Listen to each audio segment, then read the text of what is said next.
As shown in this example, there is one piece of evidence that is widely quoted to clear Grissom of any involvement in jettisoning the hatch on purpose.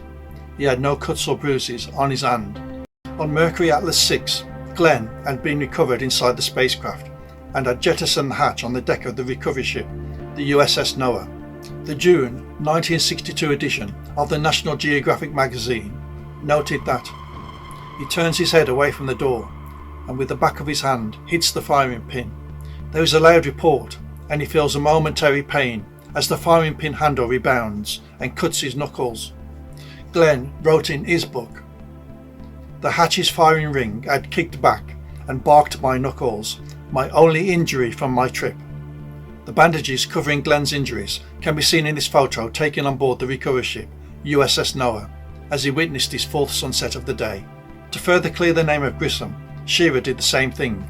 He wrote in his book, Shearer's Space, "I then jettisoned the hatch on purpose and the recoil of the plunger injured my hand.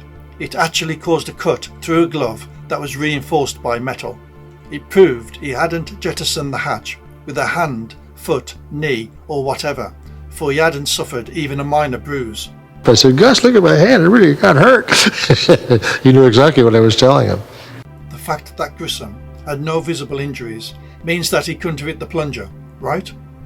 Unfortunately, as with most things surrounding this mystery, even this seemingly indisputable evidence has had its waters muddied by Bob Thompson.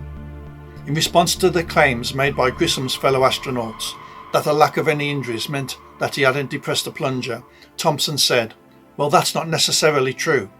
Thompson stated, "Pushing that plunger in was kinda like shooting a shotgun. You can shoot a shotgun without getting beat up, or you can shoot it in such a way to get beat up." Thompson claimed that hitting the plunger with a knuckle, like Glenn had done, would have resulted in injury, but hit the plunger with the meaty part of your hand so that the recoil would hit there and there would be no injuries inflicted. It doesn't make sense that NASA would design a system that resulted in injuries, so Thompson's explanation does seem logical. Thompson not only introduced some doubt into the validity of this evidence, but he also hinted that it was the astronauts themselves who were at fault for any injuries inflicted. He said, "The door always gave a little bit of a problem to the astronauts. The door worked fine.